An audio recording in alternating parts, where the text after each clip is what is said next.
Welcome. My name is Reverend Todd, and I'm bringing to you yet another episode of Reclaim. And today we are going to reclaim, wait for it, unity. Now, you may be wondering, well, have we ever been unified as a church? And the answer is yes, we actually have been. Have we always agreed as a church? Have we always gotten along? Has unity always been easy? No. And from the get-go, the church has been divided over a number of issues, starting from whether we include Gentiles, people that would include you and I, most likely, if you're from if you're from anywhere but Israel, if you have no Jewish heritage in your blood, you are a Gentile no matter where you're from in the world.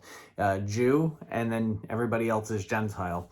So the church didn't agree early on with whether Gentiles should be included, and if they should be included, how do we include them? Do they have to become Jewish first and then they enter into the covenant through Jesus, or is Jesus enough and you don't need to enter into any previous covenant with God, for God's final act of salvation comes through Jesus? Paul argued for that there's nothing we could do to inherit God's good grace, and therefore getting circumcised and following dietary laws were not necessary to God's salvation. Jesus Christ was necessary to God's salvation. But for people like Jesus's brother, or half-brother, I should say, James and Jude and Peter, even to begin with, that was a real central issue. Jesus was Jewish. Jesus came to the Jewish people. Jesus,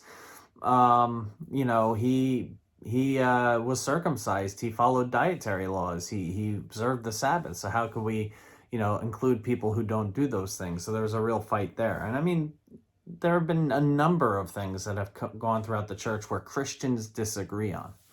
But here's the thing, friends.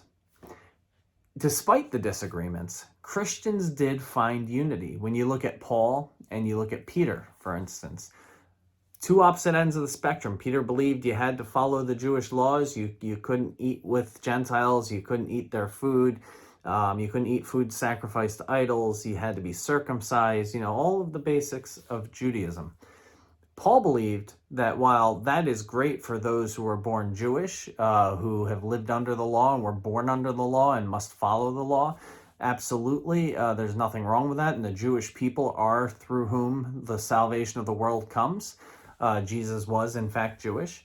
But Paul believed that for Gentile people who weren't born under the law, requiring them to get circumcised or to stop eating things they've eaten their whole lives, we know that the gods they're sacrificed to, those foods, are not real gods. And we know from Jesus that it's not what we put into us that defiles us, it's what comes out of our hearts that defiles us. So eating pork or things like that, important to Jewish people, but not necessarily something that Gentiles have to stick to. So you had those two extreme camps.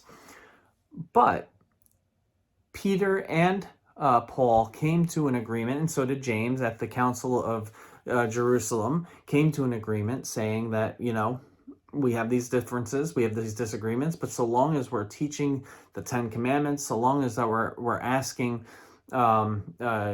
Gentiles to follow the basic core commandments and teachings of Jesus and the Jewish and Judaism, such as the Ten Commandments, loving your neighbor as yourself, charity, and so long as we're supporting each other in ministry, we can overlook those differences because we're unified by one vision, the vision of Jesus Christ, who has come to us through the Great Commission of go into all the world and preach the good news to all people, making them disciples in the name of the Father, the Son, and the Holy Spirit. As long as we're doing that, these other peripheral issues, while they're important to us personally and individually, they're ultimately something we can set aside for the common good of the mission of Jesus Christ. So, yes, there has been unity in the church in the past. But yes, that unity has often come out of great division. So division has also existed in the church.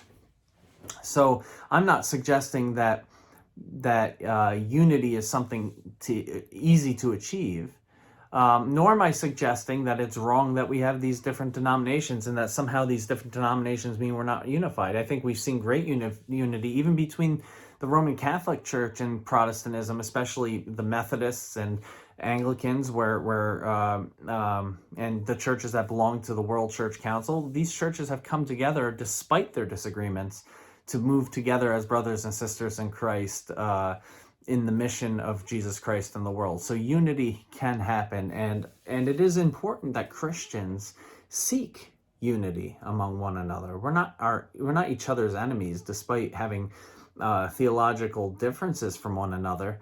The common essentials are the same.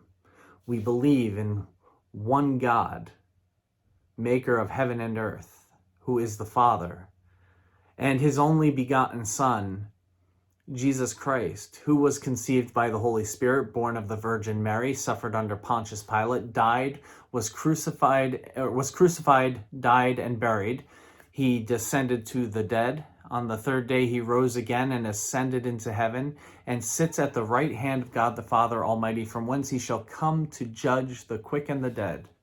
I believe in the Holy Spirit, in the Holy Catholic Church, in the communion of saints, in the forgiveness of sins, in the resurrection of the body, and in the life everlasting. These are the essentials of Christianity, and we can unify despite our theological differences on a whole host of things. We can unify together under the mission of Jesus Christ. And so it is important for us Christians to do what we can to find common ground so that we can unify with one another under one vision. This Sunday's sermon is actually entitled Diverse People, One Vision. And so God doesn't call us to be anything but diverse. That's how we were created to be. We all come from different backgrounds with different stories to tell, with different things that we've gone through in our lives that inform us for who we are today.